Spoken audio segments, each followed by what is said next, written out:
मंच पर विराजमान सभी सम्माननीय महानुभाव और विशाल संख्या में पधारे हुए सभी योग प्रेमी भाइयों और बहनों, देश के भिन्न भिन्न कोने में भी इसी प्रकार से कार्यक्रम में उपस्थित सभी योग प्रेमियों को भी मैं आज लखनऊ की धरती से प्रणाम करता हूं।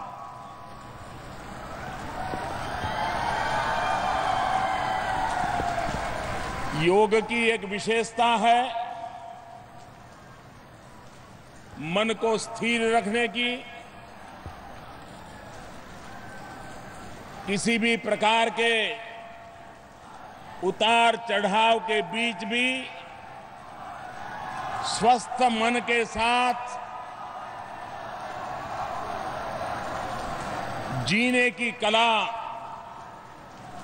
योग से सीखने को मिलती है। लेकिन आज मैं लखनऊ के इस विशाल मैदान में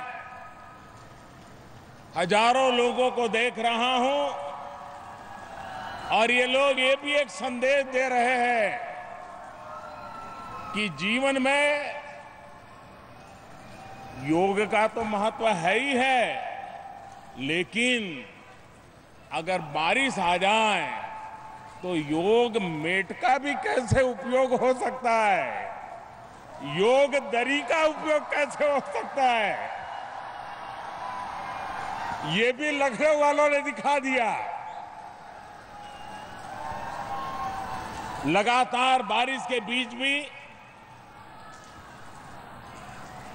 आप सब यहां डटे हुए हैं। योग के महात्म्य को बल देने का आपका ये प्रयास अभिनंदनीय है। योग स्वयं भी व्यक्ति से समष्टि तक की यात्रा करनी शुरू की है। एक वक्त था जब योग हिमालय में गुफाओं में ऋषियों मुनियों मनीषियों का ही साधना का मार्ग हुआ करता था।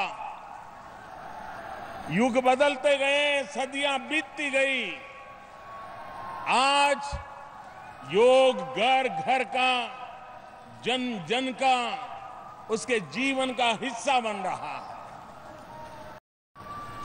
विश्व के अनेक देश जो न हमारी भाषा जानते हैं, न हमारी परंपरा जानते हैं, न हमारी संस्कृति से परिचित है, लेकिन योग के कारण आज पूरा विश्व भारत के साथ जुड़ने लगा है। योग जो शरीर मन बुद्धि को जोड़ता है, वो योग आज विश्व को अपने साथ जोड़ने में बहुत बड़ी अहम भूमिका अदा कर रहा है।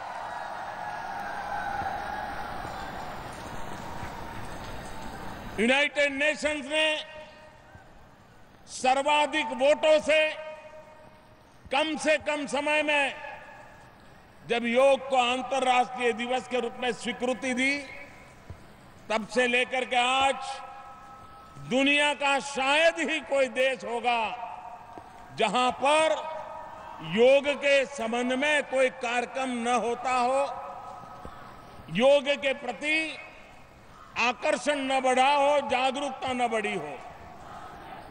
पिछले 3 वर्ष में योग के कारण अनेक नई नई योगा इंस्टीट्यूट्स आज डेवलप हुई हैं।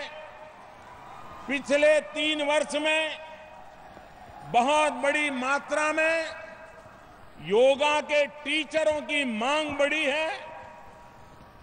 योगा की ट्रेनिंग इंस्टीट्यूट्स में भी नौजवान योगा को एक प्रोफेशन के रूप में स्वीकार करते हुए अपने आप को तैयार कर रहे हैं।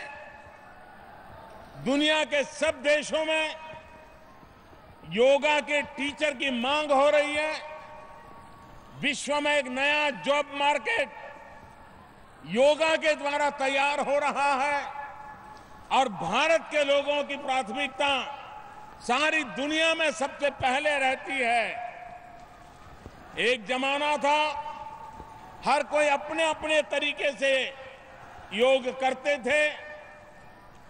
धीरे धीरे उसका स्टैंडर्डाइजेशन, उसके स्टेजेस, योग में कैसे आगे बढ़ना, पहला स्टेज, दूसरा स्टेज, तीसरा स्टेज, धीरे धीरे वैज्ञानिक तरीके से विश्व में समान रूप से योग की प्रक्रिया को भी स्टैंडर्डाइज करने की दिशा में भारत में और भारत बाहर भी बहुत सारे प्रयास चल रहे हैं।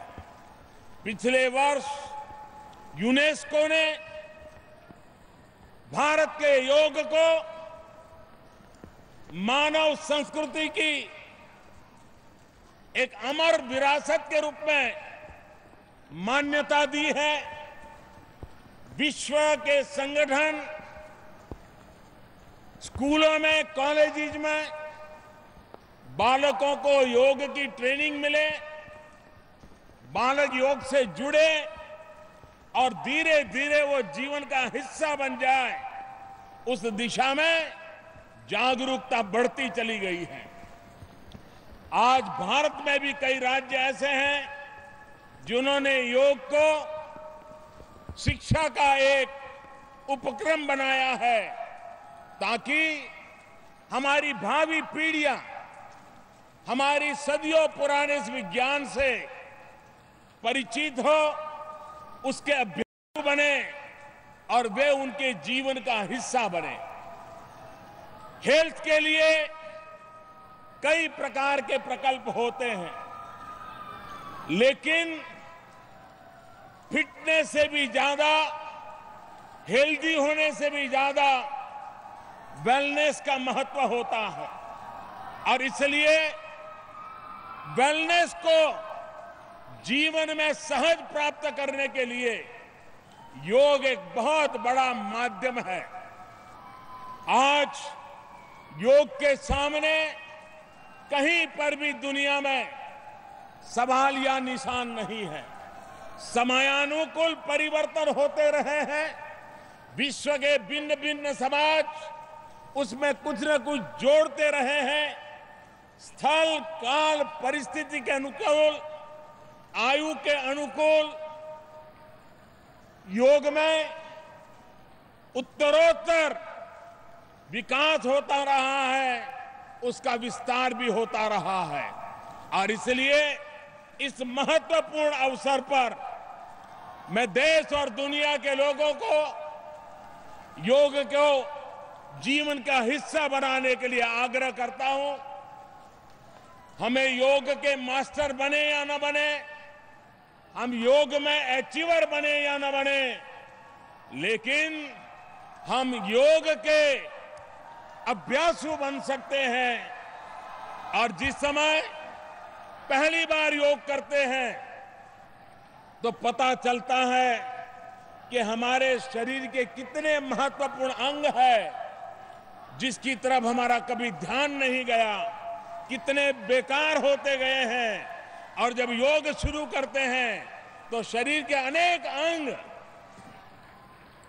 जो सुषुप्त अवस्था में पड़े हैं उनकी जागृति को हम खुद अनुभव कर सकते हैं। उसके लिए कोई बड़ी दिव्य चेतना की आवश्यकता नहीं होती है। जिन्होंने पहली बार योग किया है उन सबको पता चलता है कि मेरे शरीर के अंग सुषुप्त पड़े थे, योग शुरू करने से ही उसके भीतर जागरूकता आने लगी है, चैतन्य आने लगा है। कभी कभी लोग मुझे पूछते हैं, योग का महात्मा की बड़ी बड़ी चर्चा करते हैं, मैं बड़ी सरल भाषा में समझाता हूं। नमक सबसे सस्ता होता है, सर्वदूर उपलब्ध होता है, लेकिन दिन भर भोजन के अंदर अगर नमक न हो तो सिर्फ स्वाद बिगड़ जाता, ऐसा नहीं है, शरीर की सारी अंतर रचना को गहरी चोट पहुंचती है। नमक होता थोड़ा सा है, लेकिन पूरी शरीर की रचना में उसका महात्म्य कोई नकार नहीं सकता है, उसकी जरूरत को कोई नकार नहीं सकता है। नमक, एकमात्र नमक से जीवन नहीं चलता है, लेकिन जीवन में नमक न होने से जीवन नहीं चलता है। जैसा जीवन में नमक का स्थान है, वैसा ही योग का स्थान भी हम बना सकते हैं। कोई बहुत 24 घंटे योग करने की जरूरत नहीं है। 50 मिनट, 60 मिनट, और मैंने पहले भी कहा है कि जीरो कॉस्ट से हेल्थ एश्योरेंस की ताकत योग के अंदर है। स्वस्थ शरीर, स्वस्थ मन, स्वस्थ बुद्धि। अगर 125 करोड़ देशवासी, दुनिया के वासी अगर इस स्वस्थता को प्राप्त कर लें, तो मानव के सामने जो मानवीय विचारों के कारण संकट पैदा होते हैं, उन संकटों से भी हम मानव जाति की रक्षा कर सकते हैं। और इसलिए आज तृतीय अंतर्राष्ट्रीय योगा दिवस पर विश्व भर के योगा प्रेमियों को मैं हृदयपूर्वक बधाई देता हूं। विश्व के सभी देश जिस उमंग और उत्साह के साथ जुड़े हैं, मैं उनका भी अभिनंदन करता हूं। और मैं आज लखनऊ वासियों का भी हृदय से बहुत बहुत अभिनंदन करता हूं। धन्यवाद।